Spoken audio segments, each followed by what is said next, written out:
everybody, it's Monica with Fit Eats Coaching, and today I'm back with a Restore Energy Reset Metabolism workout.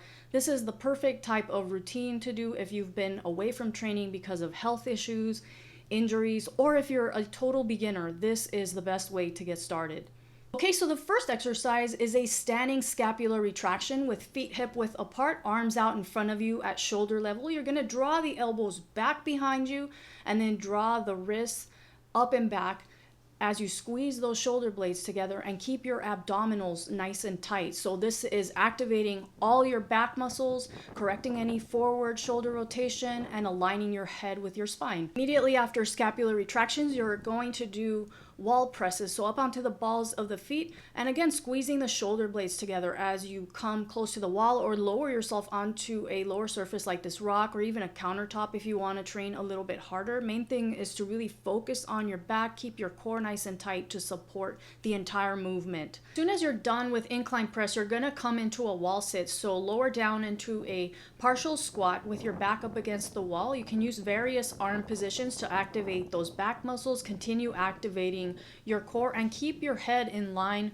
with the wall. And you want most of the weight in your heels and also a little bit of space between your low back and the wall. You're going to hold this position for 30 seconds, and this is what's going to help you improve your strength and endurance for squat jumps and other weighted leg exercises. Your wall sit, you're going to come into a high lunge, so align yourself next to a wall, arms out in front of you. Make sure all your weight is in your front heel, and you're going to pull back like you're pulling a bow and arrow to open up the chest. Use your back muscles, use your core to do that twisting movement. Notice how you're going to twist in towards that inner thigh, and you're using your leg muscles and your glute muscles to really strengthen that lower body and just improve total body coordination.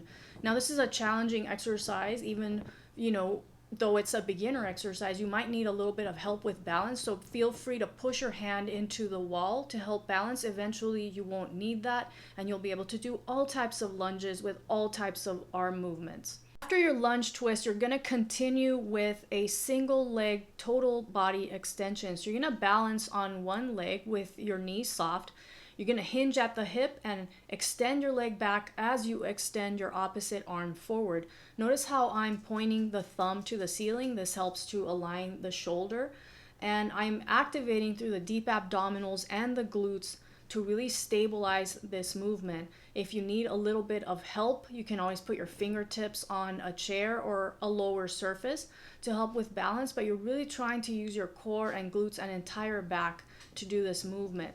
Now, if this still feels too hard, you can come down to the hands and knees and do that version, but eventually you'll be able to do this movement with bands and ankle weights and other fitness gear. As soon as you're done with standing hip extension, find yourself a low bench or 2 steps in your home where you can glue your heel on there and do a low step up. So notice how I'm stepping up without straightening that top leg, and I'm hanging on with just my fingertips. The goal here is to activate the glute so that you have that hip stability when you move on to more challenging lower body exercises. Again, notice how I'm keeping that heel glued to the bench to really activate that entire posterior chain. Now, finally, the last exercise is a little bit of cardio.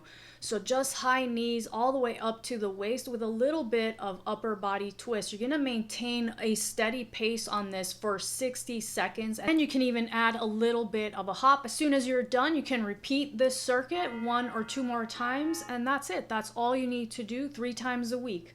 Anyways, I hope that this has been helpful. I will be back soon with more exercises and tips to help you get your fittest, healthiest body. Thanks for watching.